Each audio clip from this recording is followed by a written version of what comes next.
Assalamualaikum warahmatullahi wabarakatuh. Selamat pagi teman-teman semua. Oke, banyak banget nih reply yang saya dapat dari postingan IG story saya. Isinya tuh, gimana sih pendapat kalian kalau saya bikin konten pemrograman? Apakah kalian mau membaca atau tidak? Ternyata dari 200-an penonton, yang bersedia membaca tuh cuma 25 orang aja, dan yang nggak bersedia membaca ada 2 orang. Terus yang lainnya mungkin cuma di next saja ya storyku ya. Selain vote kemarin, saya juga membuka saran dari teman-teman dan banyak juga yang respon, seperti minta bikinin tutorial Python, bikinin tutorial R, bikinin tutorial bikin front end pakai JavaScript. Ada juga yang minta bikinin channel YouTube aja yang kontennya itu isinya Mobile Legend. Bisa aja sih aku bikin channel kayak gitu. Tapi untuk sekarang fokus ke pemrograman dulu aja deh. Next, dari semua saran yang ada, akhirnya saya memutuskan untuk bikin video tutorial yang temanya tuh SJP, singkat, jelas, dan padat. Ya, walaupun di video ini bakalan agak lama karena opening channel ya, harap maklum. Oke, hari ini kita akan belajar Python, tapi dengan cara langsung terjun memahami sebuah script. Kalau biasanya teman-teman ketika belajar pemrograman pasti hal yang dilakuin itu nampilin hello world, ya kan? Kalau di sini kita bakalan membahas sebuah script yang nantinya kalian bakal tahu maksudnya secara tersirat. Penasaran bukan? Langsung saja. Di sini ada 3 script utama yang akan kita bahas. Isinya tuh membuat kalkulator sederhana. Kenapa ada 3 script?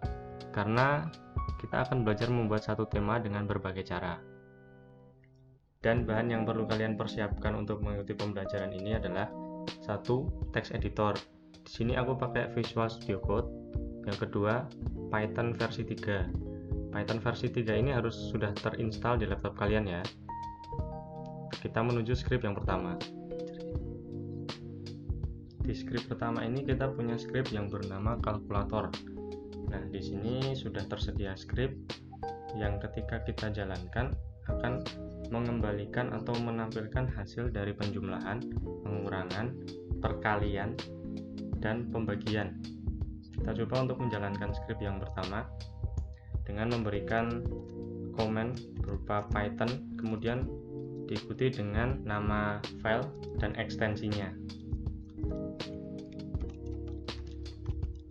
Kemudian hasil yang keluar berupa 4 buah, yaitu penjumlahan dari 2 ditambah 4, pengurangan dari 4 dikurangi 2, perkalian dari 2 dikali 4, dan hasil pembagian dari 4 dibagi 2. Dari script yang kita punya sekarang, teman-teman bisa belajar beberapa hal, seperti cara membuat variabel, cara mendeklarasikan fungsi beserta parameternya, cara menjalankan fungsi, dan cara menampilkan hasil eksekusi dari fungsi tersebut.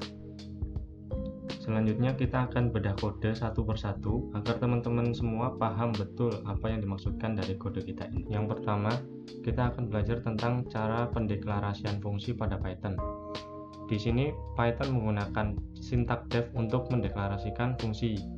Bisa dilihat di layar. Kita akan mengambil satu contoh dari 4 fungsi yang ada. Kita ambil fungsi penjumlahan. Di sini Python menggunakan def untuk mendefinisikan atau mendeklarasikan bahwa penjumlahan itu adalah sebuah fungsi. Sedangkan nilai 1 dan nilai 2 itu merupakan parameter dari fungsi tersebut. Sedangkan untuk menentukan jangkauan dari fungsi tersebut, Python menggunakan indentasi sebagai ciri atau indeks untuk menentukan jangkauan dari fungsi yang telah kita buat. Setelah itu, ada penjumlahan 2 variabel dari inputan yang masuk yang disimpan ke dalam variabel hasil, kemudian akan dilempar atau dikembalikan dengan menggunakan sintak return. Hasil pengembalian dari return ini biasanya akan disimpan kembali di dalam variabel guna untuk menampilkan atau menggunakan kembali di tab berikutnya. Kemudian bedah kode yang kedua, kita akan belajar bagaimana cara menjalankan fungsi dan menampung hasil dari fungsi tersebut ke dalam sebuah variabel, kemudian ditampilkan hasilnya ke konsol. Terdapat 4 baris kode yang masing-masing berfungsi untuk menjalankan fungsi sesuai namanya masing-masing.